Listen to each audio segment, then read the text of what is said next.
郑谢阿姨今天在工作时遇到了熟人，这社恐症一下就消失了，这开怀大笑的样子肯定是被长辈夸了。因为盛谢阿姨每一个亲戚都羡慕盛谢阿姨能够近距离的接触大熊猫。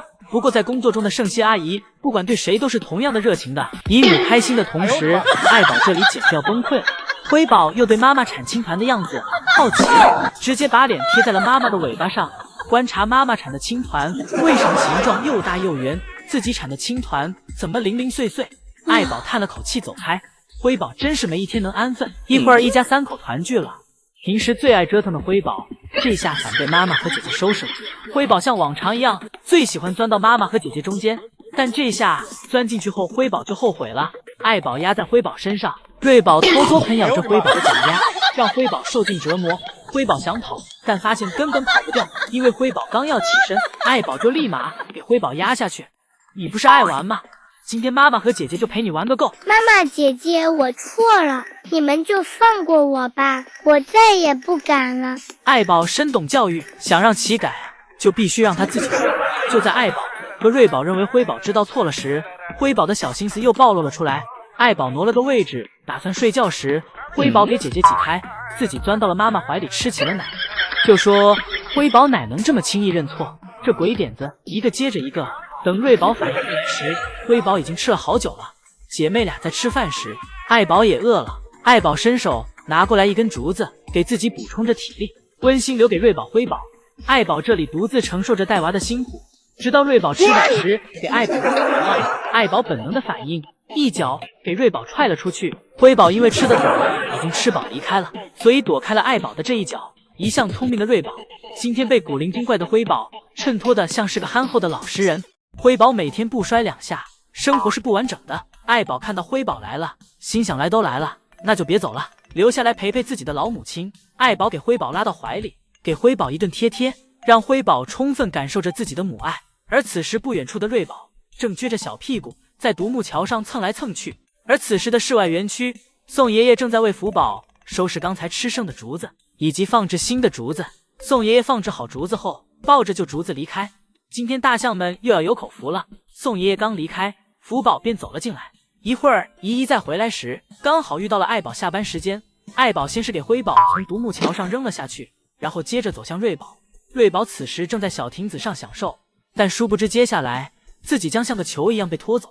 爱宝来到小亭子上后，叼着瑞宝离开，但爱宝并没有直接叼着瑞宝走回房间，而是叼着瑞宝给瑞宝放在了奶爸进出的通道门口。爱宝是有自己想法的，应该是不想让姐妹俩回去打扰自己，但又怕姐妹俩在外面危险，便决定交给奶爸们看着。爱宝给瑞宝放在门口后，辉宝也跟了过来，看到姐妹俩安全了，自己便转身离开回家休息了。而瑞宝在门口喊着让爷爷出来陪自己玩，而辉宝则盯上了爷爷的南天竹。辉宝这小力气再多一点就能给南天竹折断了，不过好在宋爷爷及时出现，辉宝被爷爷吸引了注意。宋爷爷先是给门关好，防止姐妹俩偷溜出去，然后再去放置竹子，而辉宝则乐颠颠地跟在爷爷屁股后面。宋爷爷放置完竹子后，去抱角落里的瑞宝，将瑞宝放到了独木桥上，然后自己偷偷跑走。此时辉宝一回头，看到妈妈和爷爷都不在了，一下没了安全感，转头跑向通道门口。爷爷看这样不行，于是便再次回到园区，给姐妹俩放到了一起，让其相互作伴。而这次宋爷爷离开没一会儿，爱宝便休息完从通道门里走了出来。有爱宝在，姐妹俩这下又可以安心玩耍了。今天姨姨依旧是起了个大早，来到爱宝乐园观看福宝一家。姨姨到达园区时是10点10分，而今天福宝的体重又重回200斤了。姨姨来到园区时，瑞宝和辉宝此时正在小亭子下面玩闹。姐妹俩玩闹一会儿，瑞宝率先爬到了小亭子上抢占地盘。瑞宝在小亭子上阻挡着妹妹爬上来，但瑞宝没意识到自己给自己夹在了小树和树桩之间。瑞宝感觉自己动不了了，有点蒙圈。瑞宝尝试站起来，发现根本用不上力气。聪明的瑞宝给自己转了个身，成功给自己解救了出来。在瑞宝解救自己时，辉宝趁机爬了上来。辉宝上来后，先是给了姐姐一巴掌，问姐姐为什么不让自己上来。辉宝生气了，但此时瑞宝更气，瑞宝一口咬在了妹妹的脑袋上。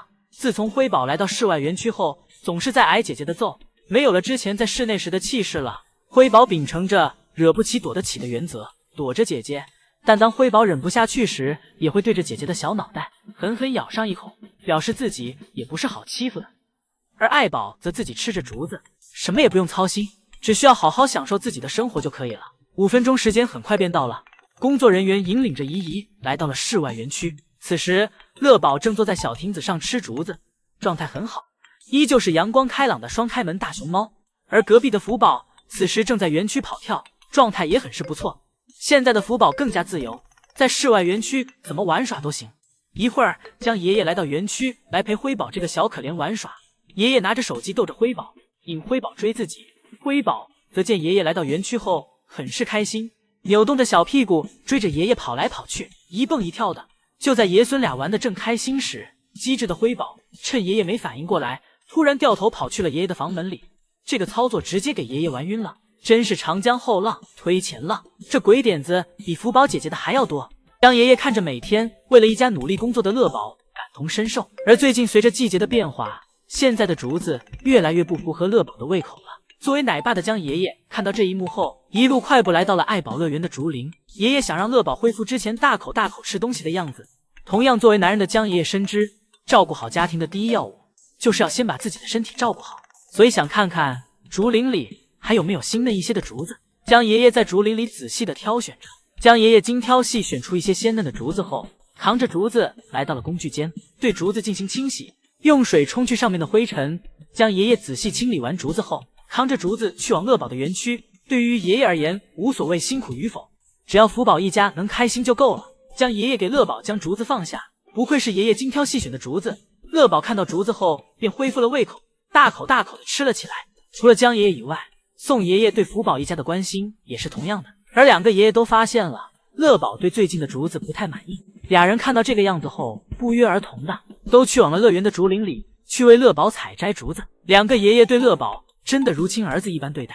宋爷爷采摘完竹子后，一路小跑来到乐宝园区，将竹子给乐宝放好，然后又去到了厨房，拿来胡萝卜，然后对其进行了雕刻，给乐宝准备了一份既可爱又可口的胡萝卜花束。宋爷爷将胡萝卜花束放在了乐宝的小亭子上。乐宝来到园区后，一眼便看到了奶爸准备的惊喜。乐宝对着胡萝卜花束一口就咬了上去。乐宝对奶爸准备的胡萝卜花束很满意。乐宝吃完胡萝卜后，又躺下吃起了爷爷刚采摘的竹子。爷爷看到乐宝这惬意的状态后，脸上也重新露出了开心的笑容。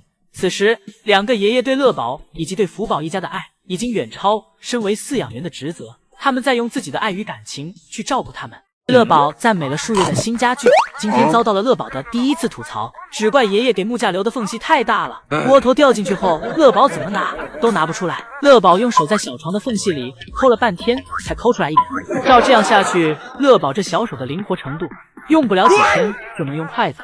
而卡在小亭子缝隙里的另外半块窝头，乐宝最后也没有将其弄出来，窝头从小亭子缝隙里掉了下去。江爷爷表示，之所以将新的小亭子留有缝隙，是为了乐宝在上面散热更好，坐在上面不会闷屁股。虽然对于小亭子的缝隙没法解决，但江爷爷表示可以解决窝头太小的问题，等着给乐宝拿更多的窝头就好了。而福宝这里也遇到了窝头的烦恼。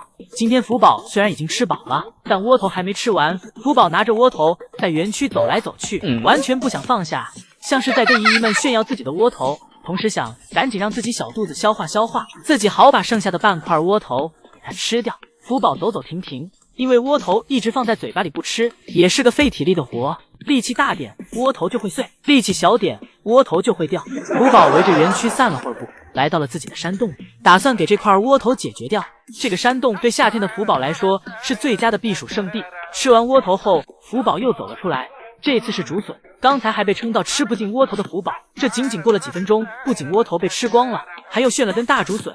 大熊猫的消化能力真是个谜，谁让他们一天能吃40口的？辉宝正和姐姐在妈妈怀里吃奶，突然听到宋3岁的声音。辉宝回头，一脸审视的看向宋3岁，让宋3岁以后吃饭时别串门，不礼貌。不过这周宋3岁整整制作了30分钟的宝家吃饭视频，专挑宝家吃饭的时候过来。宋3岁在这周给姐妹俩投喂小零食的同时，还陪姐妹俩练习了一下体检。宋3岁拿来一碗小零食，此时瑞宝趴在栅栏前已经等不及了，哼哼唧唧的让宋3岁赶快给自己宋三岁先是让瑞宝坐好，然后在体检台上放了一根竹子，让瑞宝把手伸出来。瑞宝学着妈妈的样子伸出手，宋三岁立马将小零食投喂给瑞宝。而很快，一旁的辉宝也被吸引了过来。辉宝小手拼命地往体检台的洞口伸，辉宝这强烈的想吃小零食的欲望，直接给宋三岁看服了。虽然辉宝还没做好，宋三岁的小零食就已经放进辉宝的嘴巴里了。宝家成员对于体检工作向来都不用太费心，都是自然而然的就会了。第二天，宋三岁早上再来看宝家时，发现辉宝不见了。一抬头，原来辉宝在宋三岁头顶，这画面似曾相识，和他爹小时候一模一样。宋三岁眼瞅辉宝都能爬出去了，宋三岁感叹：好在辉宝现在胖了，天花板缝隙辉宝现在是挤不进去了。要是小时候的话，还真难说。辉宝也不嫌累，就这样跟宋三岁僵持了数分钟。因为辉宝爬得太高了，宋三岁也够不着，根本接不下辉宝来。瑞宝这时都已经出门营业了，辉宝还在栅栏上挂着。宋三岁感叹：辉宝真是随了他爹，这点一点也不假。一会儿出门后，瑞宝跑来拉宋三岁的门，瑞宝的小爪子抓着门框卖力的拉门，要不是宋三岁在里面拽着，真能被瑞宝拉开。辉宝挤在妈妈身边，吵着要吃奶。爱宝一巴掌拍过去，并补充道：吃，整天就知道吃。姐妹俩整天的唧唧歪歪，快要给爱宝整崩溃了。一会儿，瑞宝和辉宝来到室外，不省心的瑞宝直接给自己从小亭子上重摔了下来，而摔下来的瑞宝依旧调皮得很，始终不长记性。瑞宝绕到妈妈身后，这次瑞宝的调皮被爱宝看到了。爱宝表示瑞宝不能爬这么高，让其快下去。瑞宝见妈妈这里的这条路走不通，便又重新跑回滑梯。爱宝看瑞宝爬滑梯费劲，伸出自己的脚给瑞宝垫着。瑞宝爬到滑梯上后仍旧不老实，就在爱宝去拿竹子时，瑞宝又给自己重重的摔了下去。以前福宝的抗摔大能力就是自己练成的，看来瑞宝现在是在步福宝姐姐后尘。瑞宝摔完仍像是没事熊一样，接着又爬上了独木桥，刚走到一半又被自己绊倒了。短短几分钟，瑞宝给自己摔了3次。这晚上回家后头肯定是晕的，而辉宝就很乖巧，乖乖在妈妈身边待着。瑞宝则是一点也闲不住，这不转头的功夫又给自己置身于了险境。瑞宝紧紧抓着滑梯，使自己不要掉下去。而从瑞宝一次次的摔倒中可以看出，瑞宝也是在进步成长的。这次瑞宝没有让自己摔下去，而是缓缓下落，平稳落地。福宝的笔录中写道，自己早上正拉着青团，突然爷爷就拿着相机怼了过来。福宝一脸幽怨地看着爷爷，表示要起诉爷爷偷拍。爷爷连连道歉，表示自己会删掉的，让福宝要相信爷爷。福宝不听，坐在角落生着闷气。爷爷见道歉未果，爷爷拿来小零食跟福宝表达自己的诚意。以前看到爷爷就会来爷爷身边的福宝，这次福宝在房间转了一圈，故意避开将爷爷，直到最终爷爷用上了自己的僵尸按摩，才重新俘获了福宝的心。最后福宝也表示同意撤诉。哄好福宝后，爷爷来到了瑞宝和辉宝的房间，开始记录瑞宝和辉宝的日常。此时爱宝正守在姐妹俩旁边吃竹子，而瑞宝和辉宝又开始了每天的决斗。爱宝过来劝架，还反被辉宝推开。辉宝表示这是她们姐妹之间的事情，劝妈妈不要插手。一会儿姐妹俩打斗完，爷爷去到房间拿来毛巾为瑞宝和辉宝擦身子。调皮的瑞宝和辉宝没有一个配合的，趁爷爷给自己擦身子的功夫，紧紧抱住了爷爷的大腿。这个样子和福宝小时候一模一样。爷爷表示从福宝到瑞宝和辉宝，他们在4个月左右学会攀爬时都有抱爷爷靴子的习惯。抛开是对爷爷的喜欢来讲，爷爷表示其实是因为靴子是橡胶的，它不会打滑，而且抓地力很好，抱着靴子可以使自己站起来，所以姐妹3个都喜欢爷爷的靴子。而考虑到福宝的感受，爷爷每次在下班前都会来看福宝最后一面，安慰并夸赞着福宝，同时为福宝进行按摩，跟福宝深情告别后才会关灯离开。当爷爷这时刚放下竹子，正要回去给爱宝拿小零食，竹子搭配小零食，每顿饭都不能少。将爷爷来到园区，给爱宝将窝头和胡萝卜放好，然后转身离开。由于此时爱宝和瑞宝、辉宝还没有出门，依依先是来到了室外园区。此时福宝已经出门营业了，正在拉青团。福宝拉着青团，看着场外的姨姨们纷纷举起了手机，心想自己拉个青团也需要记录吗？不过福宝已经习惯了，毕竟福宝是韩国顶流，拍照的事情已经习以为常。一会儿姨姨再次排队回来，此时爱宝和瑞宝、辉宝已经来到室内园区营业了。此时瑞宝正站在独木桥上眺望远处的妈妈和妹妹，而此时的爱宝正坐在小滑梯上伸懒腰，爱宝舒展了一下身体，趴下打算睡觉了。而辉宝就这样自己在小木床上自顾自地玩着。一会儿，瑞宝口渴了，自己找到了饮水盆前，瑞宝一边喝水一边晃着自己的小脑袋，这可没有回放哦。瑞宝连续的摇晃自己没晕，反而给姨姨们看晕了。最后瑞宝喝完还讲究的给自己洗了洗脚，这爱干净的模样和福宝小时候一模一样。喝完水的瑞宝来到小木床上，而辉宝又自己爬到了小亭子上，姐妹俩这是互换位置了。爱宝趴在小滑梯上继续睡觉，而瑞宝自己给自己折腾进了树缝。瑞宝感觉这样坐着更舒服，还想让妈妈回头看看自己，看自己棒不棒。此时爱宝母女三个正分布在园区的各个角落，瑞宝此时在小亭子的树桩后面，看样子像是睡着了。不过这个睡觉的位置多少有点令姨姨们想不到，或许是这个地方对瑞宝来说有特有的安全感。而爱宝此时则正在小滑梯上闭目养神，唯有辉宝此时不但不困，反而精力很旺盛。但因为姐姐和妈妈都在睡觉，没有陪自己玩耍的了，辉宝多少有点无聊，在小滑梯下面走来走去。辉宝来到小亭子上，打算爬去小滑梯上找妈妈。辉宝挪着自己的小步伐，迈着自己的大长腿，来到了小木床的扶手上。辉宝先是小心试探了一下妈妈，看看熟睡了没有，不然惹到妈妈等下肯定又要挨揍。确认妈妈睡熟后，辉宝这才放下心来，来到了小滑梯上。辉宝来到小滑梯上后，仍然显得有些无聊，而姨姨的5分钟观看时间这时也到点了。之后，姨姨顺着熊猫园区的路来到了室外园区。此时，乐宝和福宝正在园区积极营业，父女俩正在各自的园区走来走去，锻炼身体。而现在室外园区的观看时间也从之前的半个小时更改成了5分钟。5分钟时间到了之后，姨姨便又重新去排队了。乐宝正在雪天里沐浴，躺在奶爸为自己量身定做的小躺椅上，摇摆着身姿，仰面享受着白雪飘洒在自己身上的感觉。乐宝主打的就是一个冬日里的意境，让观看的姨姨们时隔多年后依旧能想起曾经有一只大熊猫喜欢在雪天洗澡。而乐宝始终都是一只活泼开朗的大熊猫，对于雪地更是玩不够。姨姨们说那是因为乐宝没有带孩子的顾虑，如果乐宝负责带孩子，那爱宝肯定也会很轻松，每天玩得很开心。想来确实如此。而此时爱宝这儿正在和2只熊猫宝宝享受着室内园区的温暖，看上去很是温馨。爱宝正在小木床上吃竹子，而瑞宝此时正在小滑梯上。瑞宝这习惯和福宝小时候一样，出门后都喜欢待在小滑梯上玩耍，显然小滑梯似乎已是瑞宝的地盘。而辉宝则每天不知道都在忙什么，总是看起来很忙。辉宝挤在妈妈身后爬来爬去，而瑞宝就坐在小滑梯上给自己挠痒。辉宝经过几番折腾，爬到了姐姐的滑梯平台上。瑞宝被妹妹发出的声音吓了一跳，回头看去，发现是妹妹后便放下心来，看来大熊猫的胆子都是一样的小。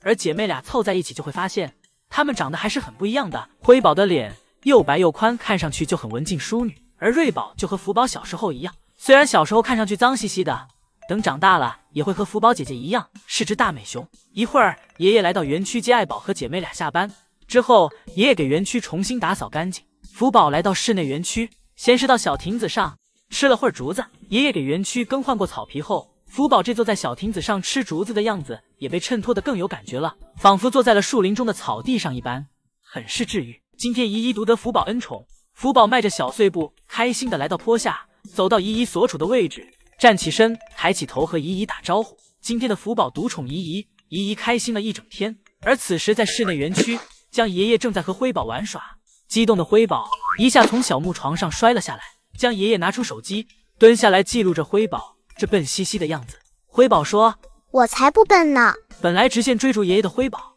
转头就溜进了爷爷的办公室，像是在说：“爷爷就留在室外营业吧，我去替爷爷办公去。”将爷爷猛圈3秒钟，反应过来后走进办公室，给辉宝抱了出来，跟姨姨们说了个再见，然后抱着辉宝离开。这一下看谁还敢说辉宝笨，给具有照顾动物37年经验的金牌老饲养员都逗得一愣一愣的。除此之外，不知道姨姨们有没有发现，瑞宝和辉宝现在开始自己少量的进食竹子了。而宋爷爷早就考虑到姨姨们会好奇，大熊猫一边吃竹子一边吃奶水，偶尔再补充点奶粉，这样产出来的青团是什么样子的。宋爷爷在最新一篇日记里分享了它的样子。宋爷爷描述，它不是青团的形状，但颜色有点像黄色青团，可以说是像是被稀释后的青团，因为里面有未消化的竹叶。到了晚上下班点，福宝仍是不想下班。宋爷爷拿来一根小竹子递给福宝，福宝不想吃，但是看到爷爷这真挚且略带有点恳求的眼神，福宝还是将竹子接了过来。但是福宝并没有想下来的意思，福宝拿着爷爷给的竹子，趴在小树上继续休息着，而宋爷爷则为福宝清理着园区。宋爷爷放下福宝吃剩的竹子后，再次回来，站在门口继续尝试哄福宝下来。福宝正撅着屁股趴在独木桥上，闻着妈妈昨天来园区时留下的气味，顺便还横跨在独木桥与滑梯之间，给姨姨们展示了一下自己的大长腿。从这个角度去看，福宝头顶的小揪揪最是明显，而福宝的小揪揪也是大熊猫中最独特的标志，因为其他大熊猫都没有。福宝从独木桥上下来，福宝这行走的路线好像就是刚才瑞宝和福宝行走的路线。大熊猫对气味是很敏感的，不过福宝并没有什么应激反应，因为瑞宝和辉宝的气味对福宝来说没有什么危险性，有的或许只是吃醋感。福宝围着园区转了一圈后，来到了通道门口，因为通道门口瑞宝和辉宝盘旋的最久，气味最重。而此时隔壁的乐宝正在小亭子上惬意地享受着自己的午餐。乐宝诠释了自己在韩国生活的到底有多舒服，每次看乐宝时都会有一种生活安宁且自由的感觉。而福宝这里在园区玩累了，来到了树上休息。福宝趴在树缝中，用小脚给自己挠着痒，和爸爸比谁的生活才是最舒服的。一会儿姨姨重新去排队，再回来时刚好遇到了江爷爷，正在为福宝放置新竹子以及小零食和胡萝卜。江爷爷走时对姨姨们说，福宝马上就会出来了，大家再稍等一下。一会儿福宝从通道门口出来后，径直来到了小亭子上，开始了自己的吃播时间。福宝大口大口吃胡萝卜的样子给姨姨们都看饿了。今天早上爷爷来到福宝房间为福宝检查身体，顺便给福宝投喂小零食。爷爷先让福宝把手伸出来，福宝很听话，乖乖将手伸了过去。爷爷夸福宝很懂事，也很乖巧。而福宝新的一天便也从美味的胡萝卜开始了。一会儿福宝来到室外，爷爷来室外看福宝。此时福宝正坐在树上吃竹子，福宝身前的这些竹子是爷爷从爱宝乐园的竹林里刚采摘的，都很鲜嫩，而福宝吃的也很陶醉。福宝嘴里的竹子刚嚼完，福宝的困意便上来了，吃完就睡。福宝这生活真是享受。而乐宝这里爷爷表示，最近乐宝要管理一下自己的心态。一会儿福宝醒来，爷爷又来夸福宝了。爷爷看到福宝后就忍不住要夸上两句。爷爷夸福宝这亮晶晶的大眼睛，今天的眼睛格外有神。爷爷夸完后，接着又开始给福宝讲起了大道理，表示福宝园区的竹子和小树全是枯黄的，而爸爸乐宝园区那里都是绿油油的，全是因为福宝总是对其搞破坏，踩来踩去，拔来拔去。福宝拔完，爷爷再将其栽种回去，反复几次，小树和竹子就活不了多久了。爷爷表示，福宝再这样，自己就要提起诉讼了，叫警察叔叔来教育福宝。而福宝表示自己从小就是被爷爷们吓大的。福宝这小表情像是在说自己一点没在怕的。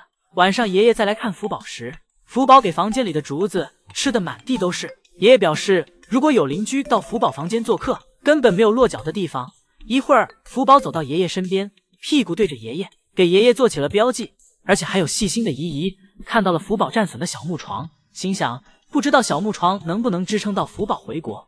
怪这2天没见宋3岁收熊，原来是去自己的新书座谈会了。这次宋爷爷在自己的新书座谈会上分享了许多自己写书的心得以及保家背后的故事。宋爷爷表示，自己在写作时都是先选好照片，然后再去写文章，而这本新书是有关瑞宝和辉宝的，所以这本书的创作是在福宝离开之后进行的。主持人问宋爷爷，在瑞宝和辉宝之间更喜欢哪一只？宋爷爷对于这个问题没有正面回答，因为这个问题就像是在被问你喜欢爸爸还是妈妈一样。宋爷爷表示，在自己照顾的这众多动物中，其实是有和自己性格脾气相投的动物，那就是当时自己照顾的黑猩猩。宋3岁和江爷爷自从福宝走后，心思一下就被带走了。之前福宝在的时候根本不会提到其他动物，而福宝走后，不止江爷爷经常去看自己的老朋友，就连宋爷爷也开始怀念自己以前和猩猩们度过的时光了。而对于瑞宝和辉宝，宋爷爷表示自己可能和辉宝更合得来，当然这不代表自己更喜欢辉宝，因为瑞宝的漂亮和魅力自己也很难抵抗，而且跟瑞宝和辉宝相处久了，慢慢会发现彼此之间已经有了许多相似的地方，甚至就连味道，宋爷爷感觉自己已经有了熊猫的味道。另外，有读者读到书中，宋爷爷多次提到爱，问到宋爷爷平时对爱这个对象会经常思考和苦恼吗？宋爷爷表示，对我们来说，接收到爱很重要，但给予爱也很重要。我们在接受爱的同时，更要给予爱，这样持续下去。最后采访结束时，宋爷爷被问到，瑞宝和辉宝有没有在福宝走后继承一些福宝的东西？宋爷爷表示是有的，那就是福宝当年的体检台，而且还让瑞宝和辉宝体验了一次。不过除了采血台以外就没有了，其他的东西都在单独保管着，但会努力把饲养员们之前对福宝的爱传给瑞宝和辉宝。今日份瑞宝和辉宝的礼物上线，今天两个爷爷都没有出差或去忙其他的事情，而是都在园区陪姐妹俩。原来前2天两个爷爷给瑞宝和辉宝冰冻的皮靴和大碗，就是为了今天。之前福宝时是只需要准备1个就可以了，但现在是双胞胎了，便不能再准备1个。这个也是两个爷爷准备玩具的原则，不管什么玩具都是双份。其实对于瑞宝和辉宝来说，根本不会去在意玩具是几份，就算做了2份，彼此之间也都会觉得对方的那个好玩，而去抢夺对方手里的。但对爷爷们而言，制作1份玩具或是2份玩具，除了感官意义上的不偏心以外，两个爷爷们更想让彼此在自己的玩具上留下属于自己独特的痕迹。例如，对于玩具爱不释手的辉宝，向来什么玩具都是拆个稀碎；而对玩具总是不温不火的瑞宝，向来都会把玩具保存得很好。这样既可以分清楚玩具是谁的，也可以通过姐妹俩在玩耍玩具时在玩具上体现的细节，感受姐妹俩的性格以及今天的心情。而今天的冰靴和冰碗，不仅瑞宝、辉宝喜欢玩，爱宝也很喜欢。这炎热的夏天，抱着冰凉的大碗，爱宝一整个爱住了。要知道，自从瑞宝和辉宝来室外后，爱宝为姐妹俩牺牲的太多了。爷爷们怕姐妹俩太小，没法使用冰床，于是便将爱宝的冰床搬走了。这炎热的夏天，爱宝没有了冰床。这个夏天，爱宝都是在饮水喷出的空调口前度过的。福宝小时候是福宝2岁的时候，爷爷们才给爱宝的冰床还了回来。看来爱宝这次也要等明年的夏天才能再次见到自己的冰床了。而此时，瑞宝抱着冰靴，爱宝抱着冰碗，姐妹俩导致爱宝的冰床没了，分爱宝1个冰碗不过分吧？宋爷爷今天讲述了自己为什么不来看福宝的原因。宋爷爷和江爷爷对待去看福宝的问题上有不同的看法和见解。对宋爷爷来说，宋爷爷认为这个时间段正是福宝和新饲养员建立信任的时期。宋爷爷认为，如果自己这时候去，会有些失礼，因为福宝这个时候看到自己，可能会影响福宝与新饲养员现在之间的感情建立。宋爷爷表示，这也是自己之前一直以来的工作习惯。之前宋爷爷在动物园工作时，根据动物园的传统，就是1年更换一次自己所照顾的动物。在照顾新动物时，饲养员之间是会避免在此之间去看以前所照顾的动物的。但宋爷爷表示，自己内心里是非常想去看福宝的，而且还有许多人担心福宝，所以宋爷爷表示自己是要亲自去看看的。对于具体时间，宋爷爷还在商议，可能会今年之内去看福宝。在这次宋爷爷的新书里，宋爷爷表示自己还跟宝家粉丝们道了歉，原因是宋爷爷在瑞宝、辉宝小时候坚毅地表示辉宝性格温顺，瑞宝性格调皮。宋爷爷表示是自己错了，当时自己只通过片面的行动去理解。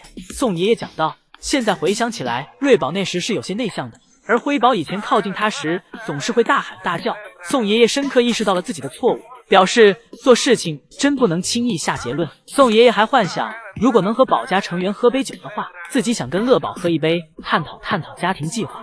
宋爷爷认为喝烧酒乐宝可能喝不惯，宋爷爷提议喝茅台。自从宋爷爷和乐宝、爱宝熟悉了之后，宋爷爷已经入乡随俗了，什么事情都要按照中国的规矩办。瑞宝和辉宝现在跟爷爷们欲擒故纵的手段，跟福宝姐姐比起来，根本不在一个段位上。福宝当年不想自己下班时，直接喊来2个爷爷或姨母来带自己回去，而看姐妹俩这里，现在已经完全被爷爷拿捏了。以前好在爷爷还能给其抱回家，后来顶多给自己抱到门口，最近都开始让自己带回去。主要是相比福宝当年，现在姐妹俩这里胆子小的不是一点。现在姐妹俩看到妈妈回家了，亦或是园区没人了，就剩自己了，姐妹俩就会急忙赶回去。而福宝当年就算在室外园区，天都黑了，园区只能靠微弱的灯光照亮时，都没有害怕的念头，反给爷爷们拿捏的死死的。而今天姐妹俩下班时，就又被宋3岁拿捏了。下班前1分钟，母女3个还一起坐在小亭子上面煮澡，而下一秒，爱宝一抬头，发现通道门开了，又是老样子，直接丢下姐妹俩，自己先回去了。奈何爱宝刚走到门口，宋3岁就给门关上了。爱宝立马掉头走向宋3岁的门口，问奶爸怎么回事儿。宋3岁表示自己按错了，重新给爱宝把门打开。爱宝走进通道门后，吃起了宋3岁放着的小零食，目的是让爱宝引诱姐妹俩回家。此时在树上的灰宝仰着高傲的小脑袋，假装没看见，想被爷爷拉扯一番。很快，爱宝这里也将小零食吃完了，但是奶爸还没有给自己开里面的那扇通道门，再次走出来询问奶爸。而这时灰宝也要按捺不住了，这次爱宝的出来像是给了灰宝一个台阶，灰宝就这样屁颠屁颠的从妈妈走了回去。灰宝跟着妈妈走进通道门后，随即宋3岁便将通道门关上了，然后来到园区，叫醒正在熟睡中的瑞宝。宋3岁给瑞宝从树上抱到了通道门口前，没有直接将其抱回家。瑞宝被爷爷的突然叫醒，又不给自己抱回家，生气了，问爷爷怎么这么懒了，以前可不是这么对福宝姐姐的。但即便这样，瑞宝依旧选择了自己走回去。瑞宝和灰宝在宋3岁这里越来越没有拉扯的余地了。乐宝还是太全面了，当宝家成员在被投喂每天的维生素药片时，都会被小苹果的味道所掩盖，然后一起吃进去。而作为已经被奶爸们这样宠了8年的乐宝，今天戳穿了奶爸们的小把戏。就在今天，宋爷爷像往常一样切好小苹果后，带着有药片的小苹果去投喂给乐宝。宋爷爷平淡地将小苹果放入乐宝嘴巴里，接着乐宝吧唧了几下嘴巴。宋爷爷以为乐宝已经给小苹果和药片咽下去了，结果只见一粒完整的药片从乐宝嘴里掉了出来。这时宋3岁拿出之前的另一个放有药片的小苹果，这时候乐宝已经不想再吃了。乐宝知道里面藏有药片，宋爷爷只能在旁边夸赞乐宝，鼓励乐宝，使劲的哄着乐宝，乐宝这才勉强吃下。喂完这个后，宋爷爷去给乐宝拿新的药片，因为乐宝每天需要吃2片营养药片。宋3岁第3次喂给乐宝药片，然后用手抚摸着乐宝的额头，表示让其乖一点，但结果乐宝还是给吐掉了。紧接着宋爷爷再次跑去更换，这是宋爷爷第4次喂药片，但这一次同样的乐宝只给小苹果吃了，小药片又吐掉了。宋爷爷只能跑第5趟，这次宋爷爷投喂小苹果和药片后，递来一片竹叶，让乐宝再吃口竹叶。乐宝在竹叶的骚扰下，心思全在竹叶上了，一时忘记了要吐掉药片，不过这次总算是吃进去了。而接下来的爱宝则是大熊猫吃营养药片最标准的教学。爱宝看到奶爸来了，便乖乖坐好，伸出手扶着体检台，同时还不忘让旁边的灰宝听话一点。爱宝安排完，接着就是宋爷爷的喂药时间了。宋爷爷将带有药片的小苹果放进爱宝的嘴巴里，很顺利的就吃进去了。宋爷爷在喂爱宝小苹果时，还给了灰宝一块。灰宝这时又兴奋了，因为瑞宝没过来，灰宝今天比瑞宝多吃了一块小苹果。在爱宝吃之前，宋爷爷还以为是营养药片的问题，但看到爱宝和之前一样，最后宋爷爷总结乐宝这个家伙今天就是想多吃点小苹果。乐宝表示有点尴尬，这都被宋3岁看出来了。